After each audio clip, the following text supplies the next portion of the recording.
বসে এখানকার যে রাজনৈতিক ক্ষমতাসীন যারা আছেন, প্রভাবশালী যারা নেতৃবৃন্দ আছেন, তাদের কিন্তু তাদের দ্বারা এই সমস্ত লুটপাটটা হয়েছে। এবং আপনারা দেখবেন যে ৩,০০০ কোটি টাকার পাথর এখান থেকে এই সময়ে কিন্তু লুট হয়েছে।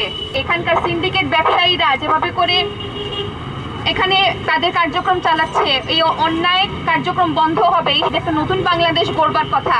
এই জায়গা থেকে আমরা বলছি, একটা নতুন বাংলাদেশ গড়ার জন্য এই যে বিচারহীনতার যে সংস্কৃতি, সেই সংস্কৃতি থেকে বের হয়ে আসতে হবে এবং এই সমস্ত হত্যাকাণ্ডের বিচারের আওতায় নিতে হবে। আর আওয়ামী সরকারের পতন হলেও এখানকার যে পুরো সিস্টেম, সেই পুরো সিস্টেমটা কিন্তু আগের মতোই রয়ে গেছে। বিগত দিনে যেমন আমরা লড়াই করেছিলাম ঐক্যবদ্ধভাবে ছাত্র জনতা মিলে, আজকের এই গণঅভ্যুত্থান পরবর্তী বাংলাদেশেও আজকে আমরা দেখছি যে প্রশাসনের দুর্বলতা, আইন শৃঙ্খলা বাহিনীর দুর্বলতার কারণে সাদা পাথরের মতো একটি পর্যটন কেন্দ্রকে আজকে একটি লুটপাটের জায়গায় পরিণত করা হয়েছে।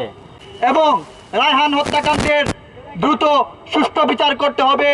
এসআই আকবরকে আবারও গ্রেপ্তার করে তার কার্যকরী বিচার করতে হবে অতি দ্রুতই, এবং যাতে অন্যান্য হত্যাকারীরা, অন্যান্য কুচক্রীরা যাতে সাহস না পায়, এই দুটি বিচার সুষ্ঠুভাবে করতে হবে এবং দ্রুতই কার্যকর করতে হবে। আমাদের এই সিলেটের অনেক স্পটগুলো থেকে তারা পাথরগুলো চুরি করে নিয়ে যাচ্ছে।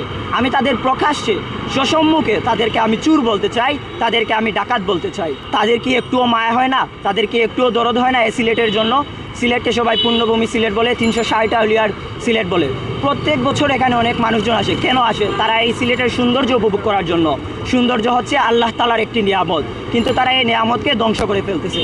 কেন ধ্বংস করে এবং কিভাবে তাদেরকে এরকম শেল্টার দেয়? আমাদের দেশে উপদেষ্টারা আছে, আমাদের সিলেটের যে উপদেষ্টা, হয়তো আমি বলবো উনি নিজে দাঁড়িয়ে ওদেরকে এরকম সুযোগ করে দিয়েছেন।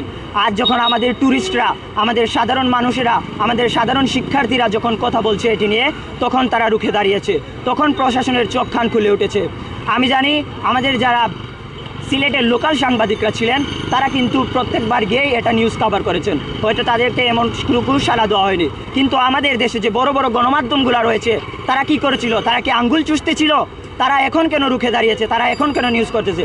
আসলে তাদেরকে আইনের আওতায় নিয়ে আনা হোক, আমাদের সাদা পাথর আগের সৌন্দর্যে নিয়ে যাওয়া হোক। আমরা চাই আমাদের সিলেটে যেন এরকম লুটবাজ, ডাকাতি, চুরি আর না হয়।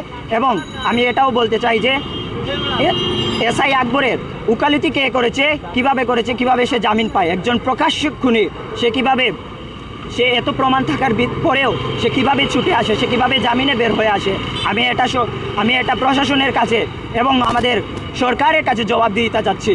আমরা আজ সাধারণ প্রশাসনের মানুষ যদি এর বিরুদ্ধে কথা না বলতে পারে, আসামিদেরকে রাস্তায় নামানো হোক, আমরা এর বিচার